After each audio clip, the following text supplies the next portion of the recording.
Hey, my name is Chris. I'm a designer. I run Halaska Studio, which has hit over $1 million in revenue in around 14 months. I have worked 6 years at Google designing products used by billions, and I've just launched a platform called Get Future-Proofed, which is aiming to help other designers like you level up your career and stay ahead of the curve. I'm going to share some of my journey, some of my insights and learnings along the way. This is my first YouTube video, so please be kind. I figured I want to set the tone, give you some of my background so you understand who I am. So as I share things in the future, you know the context of what I'm suggesting. And I do place a lot of importance on this. I want you to take what I say and not just blindly apply it. I want you to think about the learnings, the context, why I've done things a certain way. Because if you just take what I do or what other design leaders do and just apply it blindly, you're not going to get the same results. You've got to kind of apply it in your own way.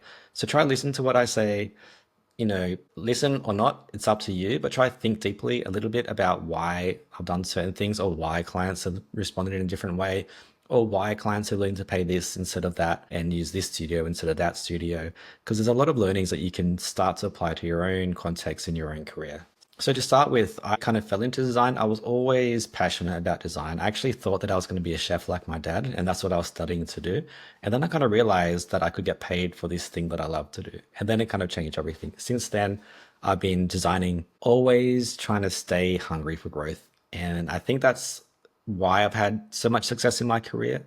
I've been working for over 20 years now as a designer, and that fundamental thing of always growing and always not being afraid to take big leaps has really helped me propel my career. And it led to me joining Google. I joined as a UX designer before I'd even had a job as a UX designer. And I was leading a team of about 15 engineers. Second week there, I was traveling to India to prototype and test the app that I was designing, all without any actual experience in UX. I've had snippets of it as a UI designer, but this was a big leap for me. But I took that leap and it worked out. Same with my studio. I'd never run a studio before. I'd been working full-time or freelance for most of my career. And I was stepping away from full-time roles, good salary, good equity. I built my career to get to that point, and I was stepping away to try my own thing. It was pretty crazy, but I decided to give it a shot. I was also planning to have a baby around that time, so that was an extra kind of weight on my shoulders. But I knew that this was a time for me to take that chance, and it's kind of worked out really well. So I'm really happy I've done that. So some of my highlights throughout career definitely been working at Google. It was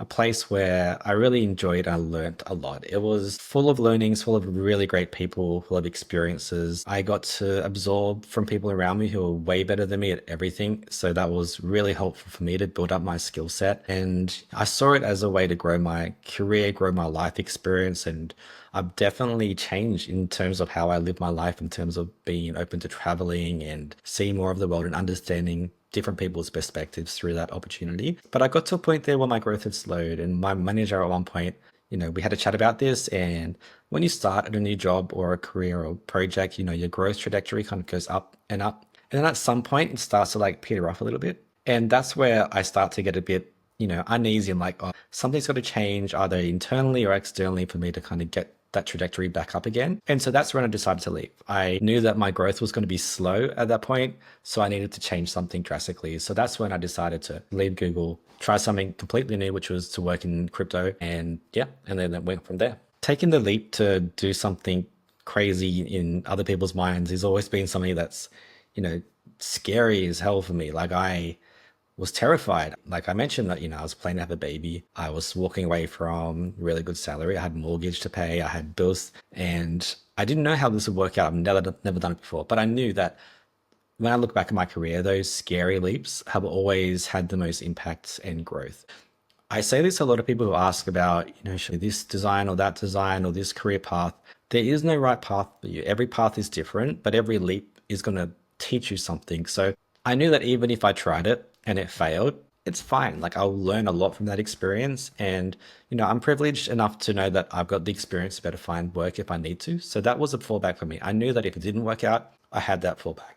So when I give this advice, it's something I have to ask people like, what do you have in terms of, do you have a runway or being able to pay your bills for how long? If it fails, like what is your fallback? Can you find work? Do you have other options? And just things like that where it helps you assess, is it really risky? In my experience, like it wasn't really a risk. I knew that I could get work. I knew that I had enough money saved to last me through that period. And not everybody does, so everyone's in different situations. But I knew that internally, that I knew I had all these things lined up where to me it was a very calculated risk, or not even a risk at all. but it was still scary as hell. So, it's one of those things in life where you can try, you can see how it goes. If it works out, amazingly. If not, then okay, you've learned, and then you'll do something else and you can pivot. So it's really one of those things that, it's scary, but definitely worthwhile. And so when I started my studio, Halaska studio, it was chaotic. I had no clients lined up really. I didn't have a business plan. I didn't have internal process. I didn't have a team. I just kind of just went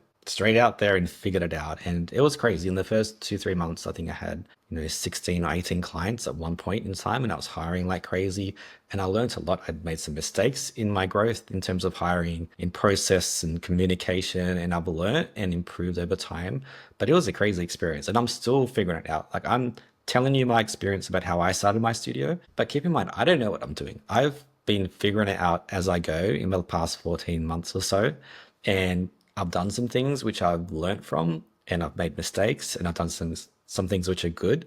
And I'm sharing my experiences and the results that these decisions have had. But I'm not necessarily telling you this is your blueprint to go out and make a studio, because there's a lot of things I wish I did differently, and every situation is so different.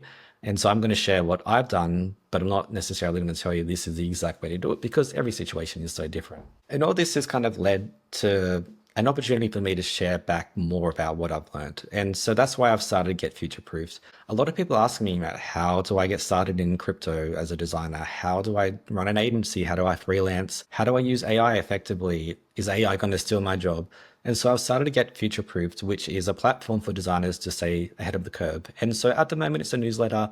I'm going to be doing more YouTube content. I'll provide some resources, and it's kind of open. It's again one of those things, I'll figure it out along the way, but this is a resource for other designers and other people interested in design, so like founders, marketing, product managers, to understand how to design better and how to stay ahead of the curve.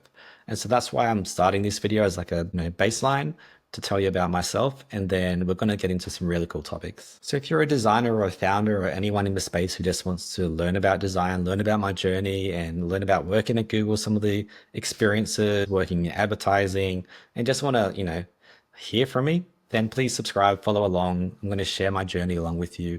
And please feel free to comment as well. I want to hear from you about what you want to hear about, so I can share my experiences. So thank you for tuning in. I'm looking forward to sharing more content like this. Thank you.